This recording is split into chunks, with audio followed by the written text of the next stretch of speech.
Yes, students. Now start the today's video, and our today's topic is basic property of the charges. In previous video, we have studied about the induction and friction, which are related to the charge a body. So these are the processes. Friction is also a process, and induction is also a process. And in NCERT example number first, in that charging a body by the induction. Clear?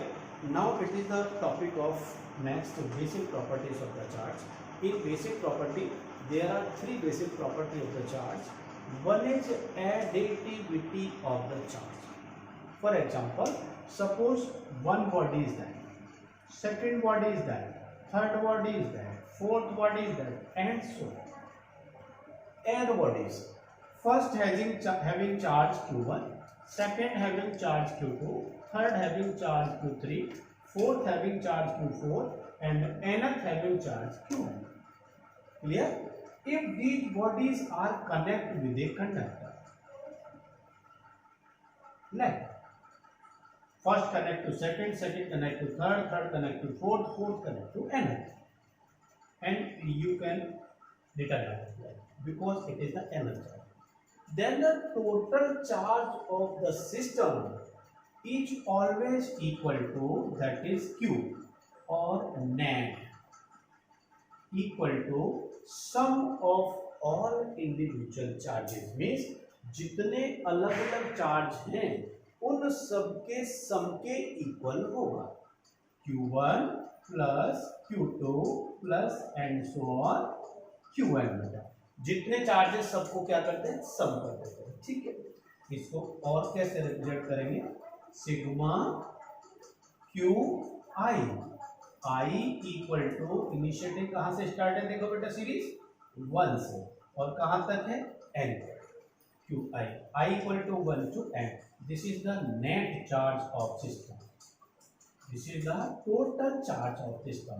तो according to additivity of charge we can state that the total charge of a system is always equal to sum of individual charges। सभी charges के सम के बराबर होता है total charge, बस इतनी सी बात। Is it clear? For example, यही मैं एक एग्जांपल भी आपके साथ शेयर कर देता हूं।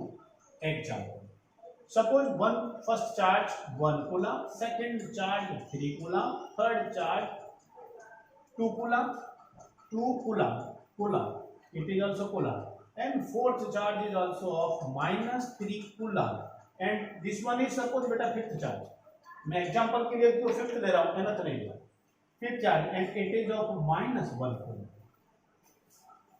दो चार्ज नेगेटिव है, तीन चार्ज इसमें पॉजिटिव है।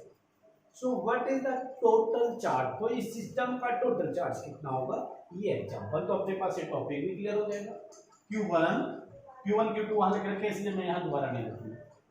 Q नेट इक्वल टू, सबसे फर्स्ट कितना है बेटा 3 coulomb, sorry 1 coulomb, 1 plus 3 coulomb plus 2 coulomb, 3 coulomb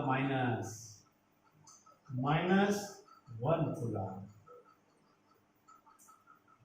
is it clear? Remaining 3 cancel, 1 cancel, only 2. So total system remains only the 2 coulomb. If they are also positive, suppose if this is positive, this is also positive, then it will be 1 plus 3 plus 2 plus 3 plus 1, 6 to 8, 1 to 10 coulomb. So according to first property of charge, total charge of system always sum of individual charges, सबके individual charges के सम के बराबर होगा, सबके addition के बराबर होगा। This is the first property of charge. Clear? Now I would like to explain about the second property. आप इसका सॉरी स्क्रीनशॉट ले लें तो ठीक है। About the second property, in second property it is the quantization of charge, B point, quantization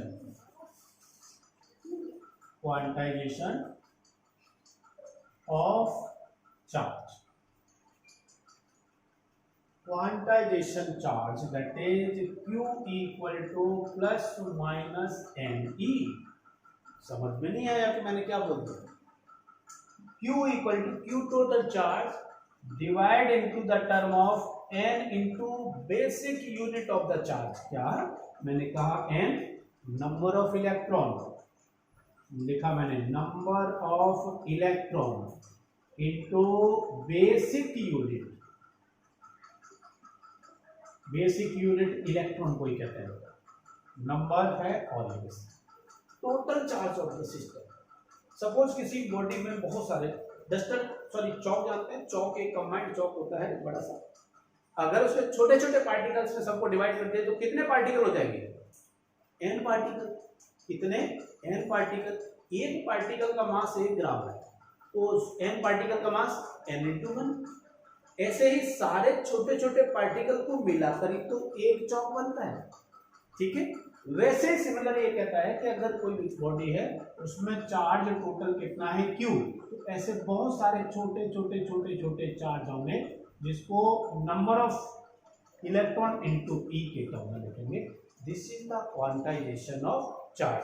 so quantization of charge है total charge of a body is integral multiple of basic unit of charge. क्या कहेंगे? According to quantization the total charge of a body is always equal to integral multiple unit of the or basic unit of the charge. So this is known as quantization of charge. Q equal to plus minus n into E. Plus अगर proton की बात कर ले positive charge की तो plus proton, और अगर minus की बात कर लेते हैं तो इलेक्ट्रॉन. अगर इलेक्ट्रॉन है तो माइनस आ जाएगा, प्रोटॉन है तो प्लस आ जाएगा. लेकिन फॉर्मूला सेम रहेगा क्योंकि हर एटम में नंबर ऑफ इलेक्ट्रॉन और नंबर ऑफ प्रोटॉन इक्वल होते हैं. So quantization of charge Q equal to NE. Now I would like to share one example. This example is how many, ये board में भी कई बार पूछा हुआ, how many electrons, sign of electrons are in 1 coulomb of charge. 1 coulomb charge में कितने electron होंगे? ये सॉल्व करना. देखिए गिवन n हमसे पूछा है ना नंबर ऑफ इलेक्ट्रॉन कितने होंगे. E बेसिक यूनिट होता है 1.6 इंटू 10⁻⁻19 कूलम, और Q गिवन चार्ज कितना है? 1 कूलम. ठीक है. चलिए तो Q equal two plus minus n. ये n फाइंड करना है इसलिए प्लस माइनस की भी जरूरत नहीं, और फिर भी अगर आप चाहे तो लगा सकते हैं. कैसे? Q कितना है बेटा? सॉरी n इक्वल टू आएगा बेटा Q ओवर E. ठीक.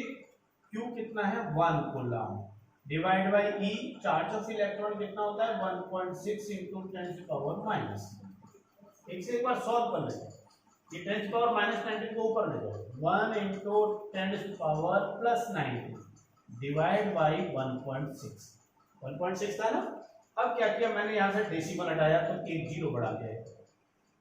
ये 10 ये 16 अभी भी डिवाइड नहीं होगा, तो एक काम करता हूँ यहाँ एक जीरो कम, सॉरी पावर कम कर देता हूँ. मैंने क्या किया? इसको n इक्वल टू 100, एक जीरो इधर बढ़ाया, 10⁻18 डिवाइड बाई 16.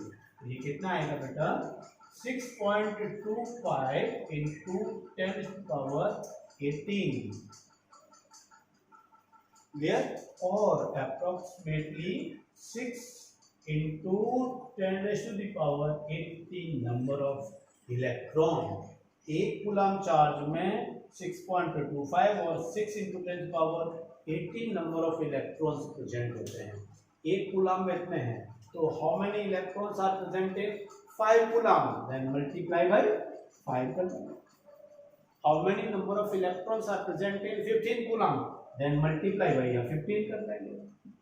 क्लियर? सो इस तरह से हम क्या कर सकते हैं, quantization of charge, quantization of charge के फॉर्मूले से किसी भी चार्ज बॉडी में कितने नंबर ऑफ प्रोटॉन या इलेक्ट्रॉन हो सकते हैं डिटरमाइन कर सकते हैं। ठीक है, और एक बात याद रखना है कि जितने नंबर ऑफ इलेक्ट्रॉन है that body has same number of proton, उतने ही उसमें प्रोटॉन होंगे if the charge remains same. अगर चार्ज भी सेम है, अगर चार्ज अलग होगा तो फिर बराबर नहीं होगा। ठीक है, चलिए मैं आगे फिर बात करता हूँ। Third property, it is the third property that we see, and it is the third property, conservation of charge. Conservation of charge.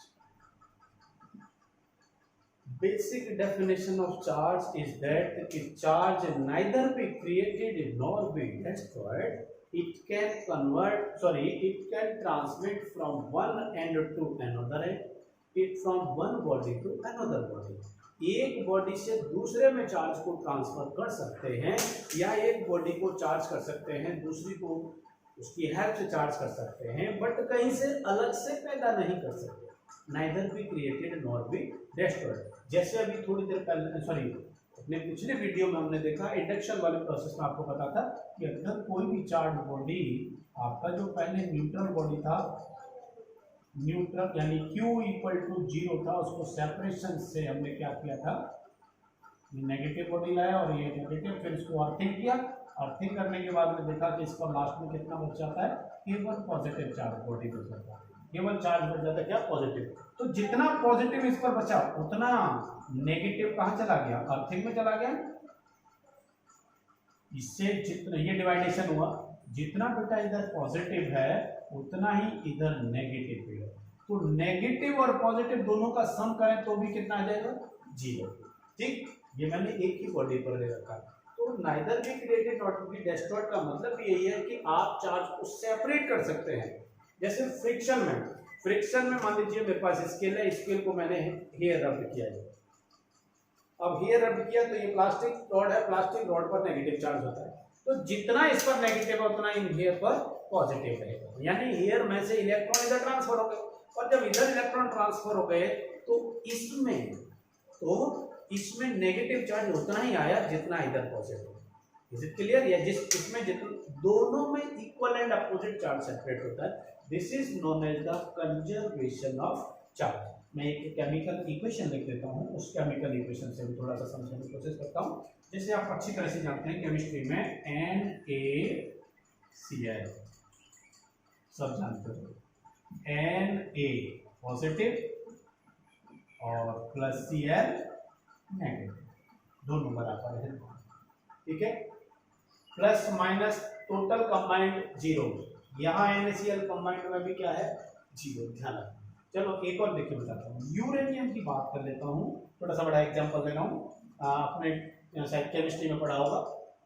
तो यूरेनियम आइसोटोप लेता हूँ 92-235, कौन सा 92-235 का आइसोटोप ले लेता हूँ। ठीक है, 238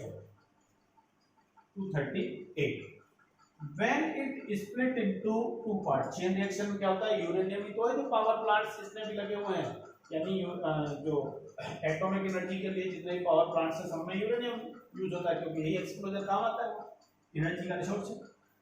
uranium convert into the uranium 234, 92-234 plus twice He4 90, sorry. ठीक है, so this is the process of, ये भी यूरेनियम का आइसोटॉप है, ये भी यूरेनियम का आइसोटॉप है। इसमें देखिए एटॉमिक नंबर यानी Ze इक्वल टू कितना है, 92। यहाँ जो Ze इक्वल टू कितना है, एटॉमिक नंबर कितना है, 90, और ये इसका एटॉमिक नंबर कितना है बेटा, Ze कितना है, 2।